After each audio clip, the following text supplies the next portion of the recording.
तकरीबन 22,000 मुरब्बा किलोमीटर पर मुहित छोटे से मुल्क इसराइल के पास दुनिया का सबसे बड़ा मिसाइल दिफाई निज़ाम मौजूद है।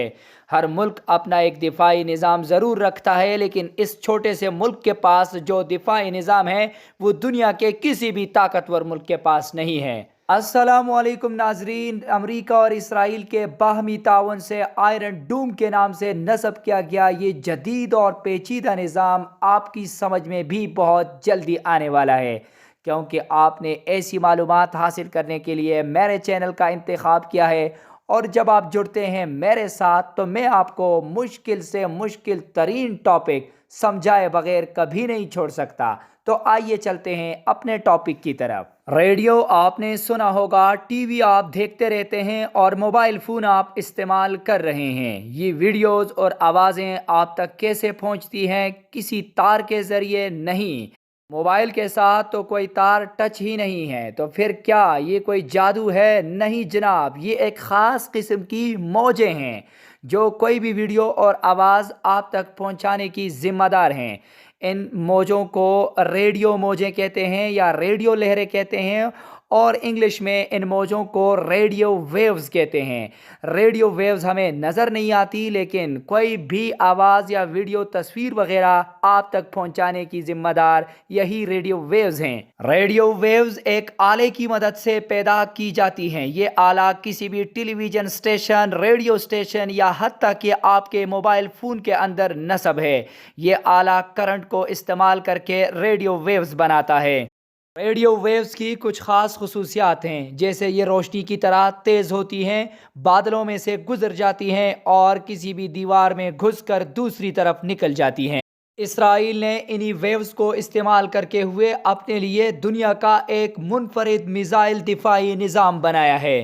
क्योंकि इसराइल एक ऐसे इलाके में ज़बरदस्ती घुसा हुआ है जहां इनको हर वक्त किसी भी तरफ से रॉकेटों और मिसाइलों से हमले का खदशा होता है, तभी इन्होंने अपने आबादी वाले इलाकों और अपनी सरहदात पर ऐसे जदीद आलात नस्ब किए हैं। ये जदीद आलात हर वक्त रेडियो वेव्स पैदा करती हैं और ये रेडियो वेव्स हर तरफ फैलती रहती हैं। अब बात करते हैं कि ये आलात किसी मुल्क को मिसाइल से कैसे महफूज रखते हैं। तो इसके लिए एक मिसाल लेते हैं। फ़र्ज़ करें यहाँ से एक मिसाइल इस तरफ आ रहा है, ये एक मुल्क है। यहाँ इस मुल्क ने अपनी दिफा के लिए ये सिस्टम नस्ब किया हुआ है। इस सिस्टम में जो आलात हैं वो रेडियो वेव्स पैदा करते हैं मुसलसल। ये रेडियो वेव्स जब पैदा होती हैं तो ये रेडियो वेव्स आगे फैलेंगी और आगे इस मिसाइल की तरफ जाएंगी। अब यहाँ समझने वाली बात यह है कि मिसाइल की रफ्तार इन रेडियो वेव्स के मुकाबले में बहुत कम होती है। मिसाइल की रफ्तार बहुत कम होती है और इन रेडियो वेव्स की रफ्तार बहुत ज़्यादा होती है। मैंने आपको पहले भी बता दिया कि रेडियो वेव्स की रफ्तार रोशनी की रफ्तार जितनी होती है। दोनों की रफ्तार को समझने के लिए हम फ़र्ज़ कर लेते हैं कि मिसाइल आहिस्ता आहिस्ता पैदल आ रहा है, यानी मिसाइल चहलकदमी करके इस तरफ आ रहा है, और ये जो रेडियो वेव्स हैं ये मोटर बाइक की तरह यहाँ से दौड़कर इस मिसाइल के पास आती हैं। इस मिसाइल से मुलाकात के बाद ये रेडियो वेव्स यहाँ से सीधा वापस जाती हैं, क्योंकि रेडियो वेव्स जैसे ही आती हैं इस मिसाइल के साथ टकराती हैं और टकराने के बाद फ़ौरन ये यहाँ से वापस होती हैं। तो मिसाइल पैदल आ रहा है, जबकि रेडियो वेव्स मोटर बाइक पर दौड़ दौड़ कर इस मिसाइल के पास आती हैं और फिर फ़ौरन यहाँ से वापस जाकर ख़बर अपने उस आले तक पहुँचाती हैं।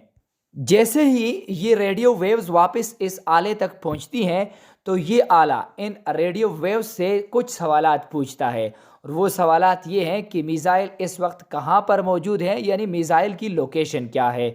दूसरा सवाल ये है कि मिसाइल किस तरफ आ रहा है, यानी उनकी सिमत, मिसाइल की सिमत क्या है, किस तरफ आने वाला है।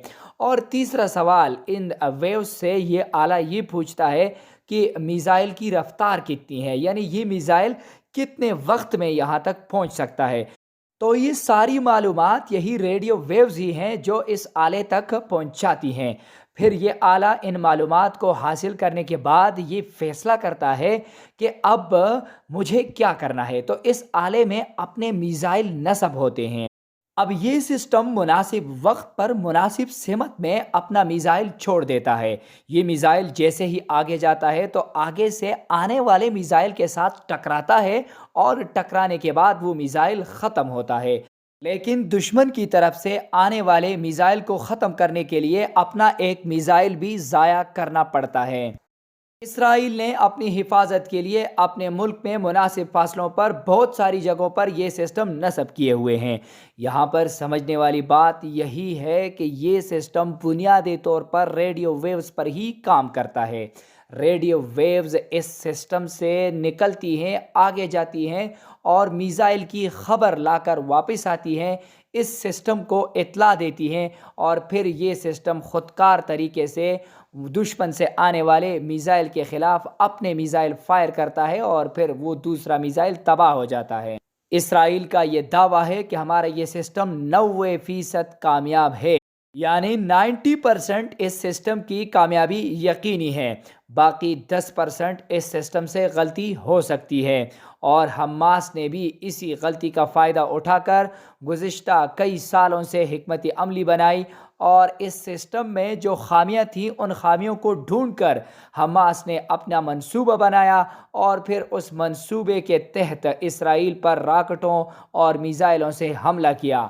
حماس نے ایسی کیا خامیاں تلاش کی ہوں گی اس کے بارے میں تو ہم کچھ نہیں کہہ سکتے، البتہ میرے ذہن کے مطابق یہ ایک خامی ضرور ہے کہ بیک وقت اگر 5000 راکٹ، جس طرح حماس کا دعویٰ ہے کہ ہم نے ایک ہی دن میں 5000 راکٹ داغے ہیں، تو اگر 5000 راکٹ حماس نے داغے ہوں تو اسرائیل کو بھی اس سسٹم سے 5000 میزائل نکال کر ان 5000 راکٹس کو ختم کرنا تھا، لیکن یہ بہت مشکل ہے کہ اسرائیل نے 5000 راکٹس کو ختم کرنے کے لیے 5000 میزائل اپنے سسٹم سے فائر کیے ہوں۔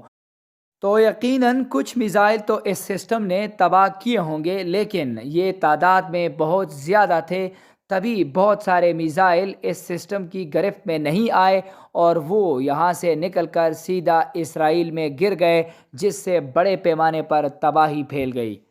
دوسرا بڑا مسئلہ یہ ہے کہ اسرائیل جو ایک راکٹ کو ختم کرنے کے لیے اپنا ایک میزائل استعمال کرتا ہے، اس کی قیمت $1,50,000 ہے۔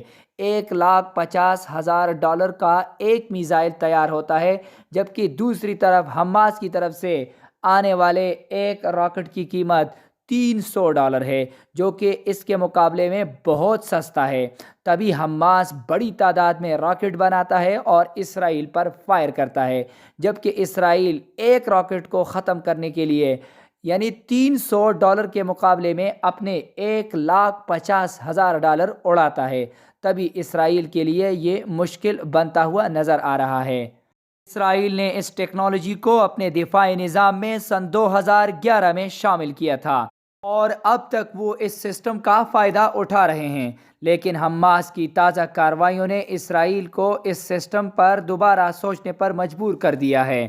اگر آپ کو میری اس ویڈیو سے کچھ فائدہ ملا ہے تو حوصلہ افزائی کے لیے جانے سے پہلے سبسکرائب کے بٹن کو ضرور دبائیے گا۔ شکریہ، اللہ حافظ۔